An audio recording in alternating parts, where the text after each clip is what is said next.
It's Monday morning, 22nd May, and the AMISOM Forces Commander Lieutenant General Andrew Guti and Deputy Head of Mission Wafula Wamunyinyi announced to the Somali people an operation to free Shabelle. That the objective of the operation is to open up Afgooye corridor. Back in the field, forces are already in place and ready for action. The Al-shabaab fight hard to save every inch of their newfound territory in Denli, but AMISOM fire is just overwhelming.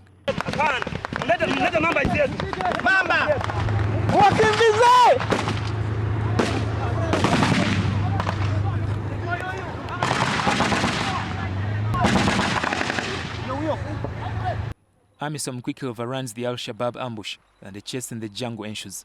A relentless gun, tank and artillery fire rocks the battle zone.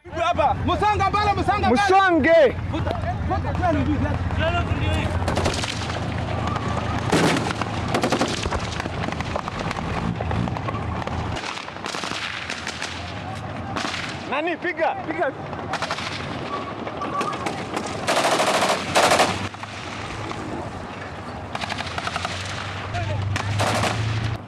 We get in contact, move forward aggressively. We are attacking the enemy aggressively. On the first day of operation, 4 Al-shabaab fighters are killed, 2 of their technical vehicles are destroyed and a number of their arms seized. Meanwhile, the AMISOM force report 3 injured soldiers.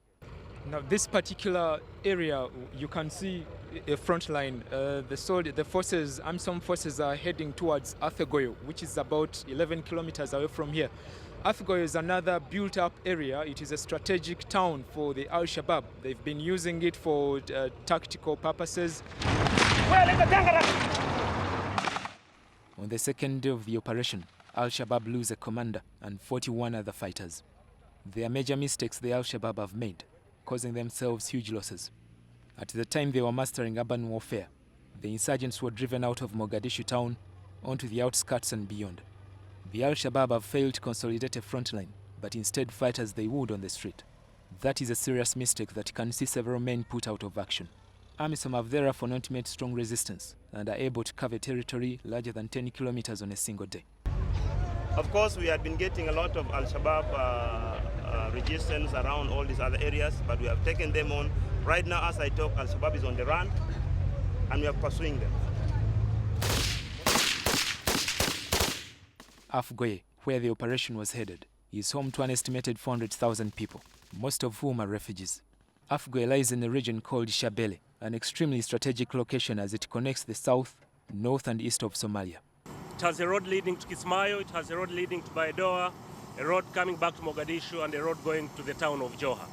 So if you control that strategic town, then obviously you will limit movements of Shabab as they resupply their forces.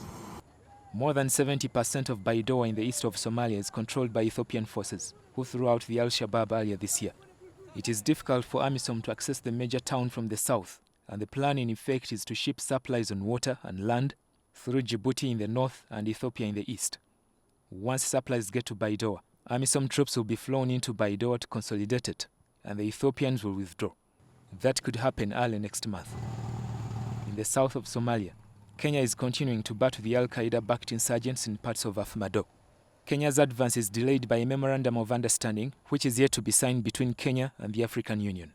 Kenya will control Sector 2 of the mission if the memorandum is signed.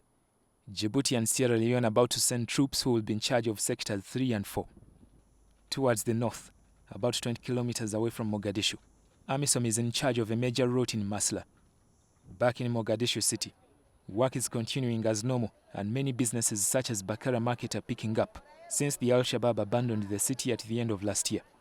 The prevailing peace, especially in the capital, is vital for the transitional process to go ahead. It is expected that before September this year, there will be a new parliament, a new constitution, a new cabinet and a new president.